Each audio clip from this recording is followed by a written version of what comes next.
Quick sort. எங்கட unsorted அரேல முதலாவது எலிமெண்ட் 10 பிவோட் எலிமெண்ட் எடுத்து அதை அதின சரியான இண்டெக்ஸுக்கு, அதாவது எங்கட அரேயை நாங்க சார்ட் பண்ண வேண்டும் சொன்னா 10 எலிமெண்ட் என்ன இண்டெக்ஸ்ல வருமோ அந்த இண்டெக்ஸுக்கு வர மாதிரி 10 சின்ன இலக்கங்களை 10க்கு முன்னுக்கும் 10 பெரிய இலக்கங்களை 10க்கு பின்னுக்கும் வர மாதிரி நாங்க அரேஞ்ச் பண்ணுவோம். இப்ப 10க்கு முன்னுக்கு இருக்கிறது அன்சார்ட்டட் லெஃப்ட் சப் அரே, 10க்கு பின்னுக்கு இருக்கிறது unsorted right sub array. So இந்த ரெண்டு சப் அரேக்கும் நாங்க எங்கட மெயின் அரேல செய்த மாதிரி சேம் முதலாவது எலிமெண்ட் பிவோட் எலிமெண்ட் எடுத்து அதை அதின சரியான இண்டெக்ஸுக்கு வர மாதிரி அரேஞ்ச் பண்ணுவோம். சப்போஸ் எங்கட சப் அரேல ஒரே ஒரு எலிமெண்ட் தான் இருக்குன்னு சொன்னா அந்த எலிமெண்ட் என்ன ஆல்ரெடி தன்ன சரியான இண்டெக்ஸ்ல தான் இருக்குன்னு சொல்லி அர்த்தம். சோ எங்கட எல்லா சப் அரேலையும் ஒரு எலிமெண்ட் வர மட்டும் அந்த அரேல நாங்க முதலாவது எலிமெண்ட் பிவோட் எலிமெண்டா எடுத்து அது அதுல சரியான இண்டெக்ஸ்க்கு கொண்டு வந்தோம் என்று சொன்னா எங்கட ஃபைனல் அரே என்ன சார்ட்டடா வரும். இப்படித்தான் இந்த குயிக் சார்ட் அல்கோரிதம் வந்து ஒர்க் ஆகுது.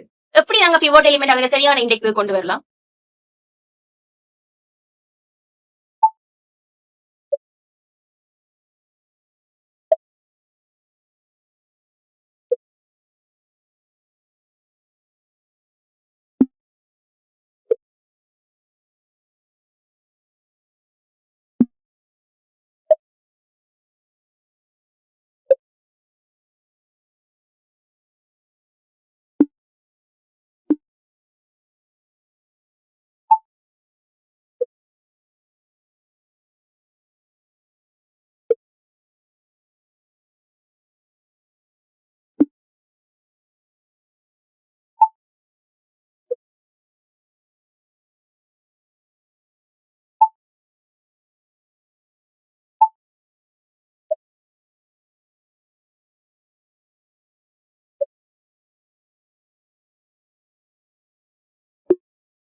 இப்படி குயிக் சார்ட் பத்தி உங்களுக்கு மோர் டீடைல்ஸ் வேணும்னு சொன்னா அதை பத்தி ஆல்ரெடி நான் ஃபுல் வீடியோஸ் இருக்கேன். அந்த வீடியோ லிங்க் டைட்டில்ல கொடுக்குறேன், செக் பண்ணுங்க. இப்படி இன்னும் யூஸ்ஃபுல்லான வீடியோஸ்க்கு